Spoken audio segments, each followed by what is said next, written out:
The pinnacle of success in Division II basketball. The most electrifying conference tournament across the nation. The MIAA tournament, a battle for glory and a chance to keep your season alive. 1 winner, 9 losers, all competing for the same goal: history. The MIAA continues tradition by having its 22nd annual tournament, all taking place at the historic Municipal Auditorium. Located in downtown Kansas City, this arena plays host to multiple NCAA tournament games, Final Fours, and other live productions. Attending the game allows fans to experience the atmosphere. But what about the fans at home? The MIAA Network is a broadcasting service that presents all of the sporting events taking place at the 14 partnered institutions. The broadcasts themselves, run by the students. It takes 3 different schools, Central Missouri, Fort Hays State, and Pittsburgh State, to set up and produce all of the broadcasts during the tournament.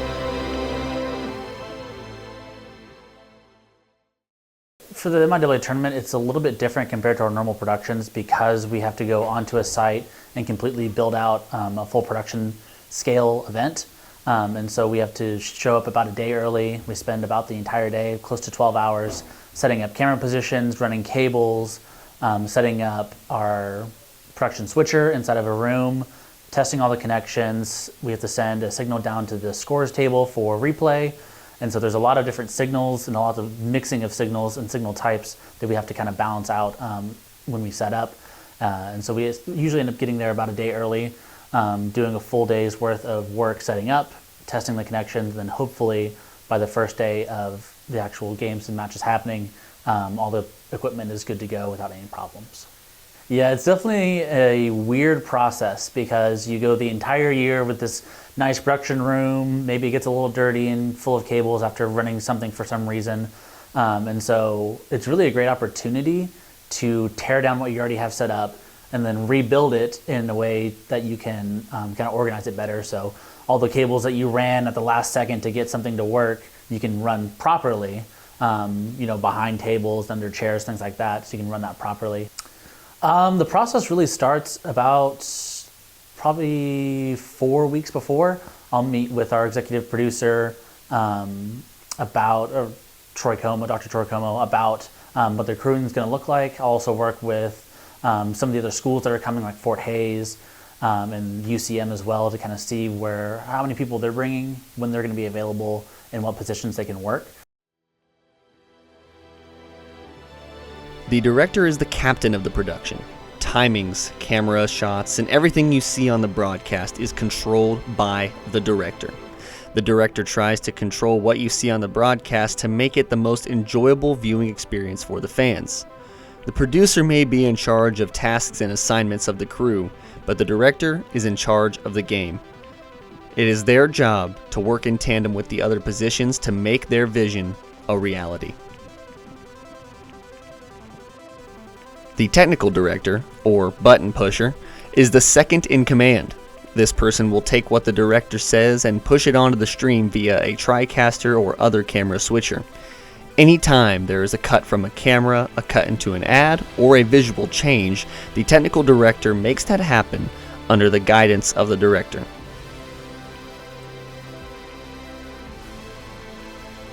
The replay machine elevates a production from a good broadcast to a great broadcast. Their job is to use the replay machine and show the fans what just happened or what they might have missed.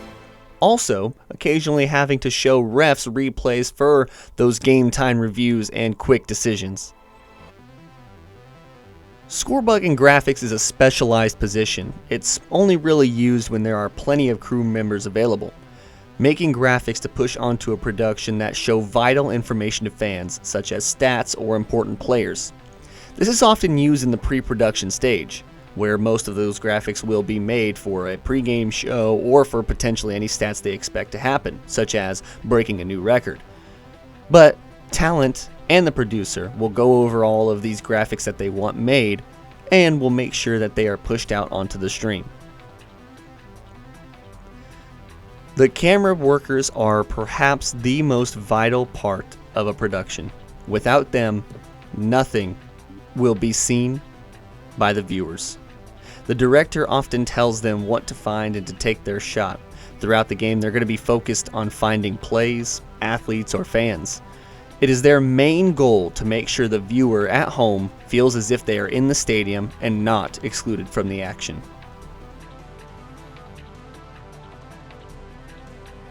Yeah, it's the best part of the year if you're a talent person, play-by-play or color. You get to be right there on court side with the crowd behind you, really feel the energy.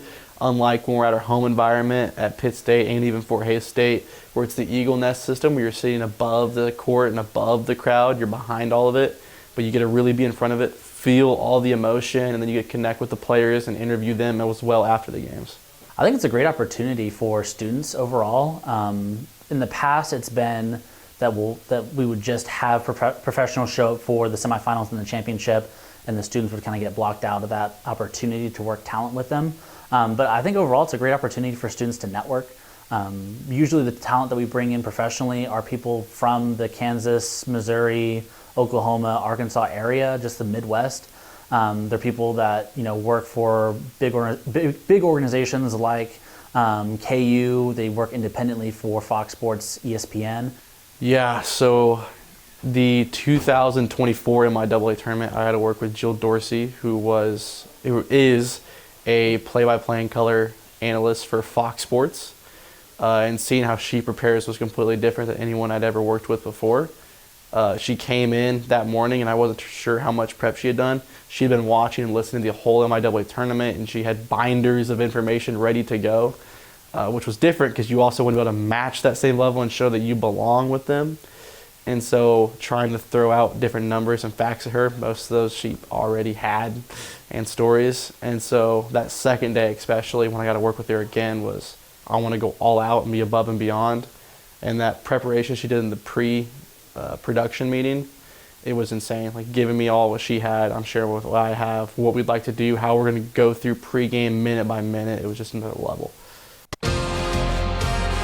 After the opening tip, after all the crew members are back in their positions, this is what it looks like for the viewers at home. Inside to Gerber, takes a jump shot. No. 6 was the final score. Pitt State taking this. Rebounding, it looks close, but what's interesting is where those rebounds have came from. The Gorillas lead defensive rebounding 14-12. In transition, they actually worked the ball around. There wasn't that guy that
my favorite Pitt State football memory is easily, I was a broadcast student, just like you guys, and I remember the first time when I was in school, we traveled with the football team and we broadcasted from wherever they were playing. Every school at that time didn't have a group of broadcast students to be able to put out the feed.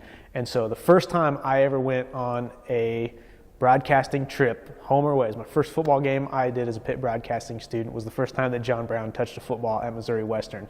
And I remember I was on the replay machine, and back then it had a little knob, and if you wanted to slow motion, you just had to barely turn it forwards. If you wanted to do it fast, you had to turn it, and it was very touchy. But I remember one of the first plays that I replayed was the first time John Brown touched a football and took the punt return back for a touchdown. And from that second on, I was like, is it this fun all the time? Like, is this cool? Like, is this what we're going to be doing? Is this what Pitt State football is about? Is this what Pitt State broadcasting is about? Like, if this is what it is, then I want to be a part of it for a very long time. And, as you see, I'm sitting here right now. So for the most part, it is that much fun, and that's why I'm here. I remember this season was a lot of fun.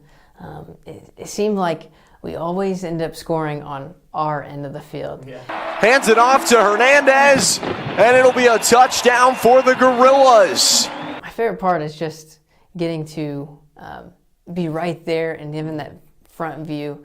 And so when we won that game, that last home game was really cool. I know we fell short on the last playoff game, but the last regular season game was really cool. Oh gosh, there's a lot. Probably most of them came prior to my job here. I got to go to the 2011 Florence, Alabama National Championship. So went down there. I was around as a student in '91, but I did not travel to Florence back then. So that's probably my best memory. I'd say that's probably my favorite. There's a lot of people talk about the Delta State game, which was a night game that's kind of iconic. As far as Pitt State, there's an aerial picture of that. In fact, it's hanging on my wall, I think. That's pretty sure that's from the Delta State game. It was impressive, probably one of the largest crowds we had. So, and, the other thing I enjoy is truly the interacting with the student body. They're great. And just over the last few years, they've gotten to know me and I've gotten to know them. And it's amazing the interaction you can that you have with them proactively.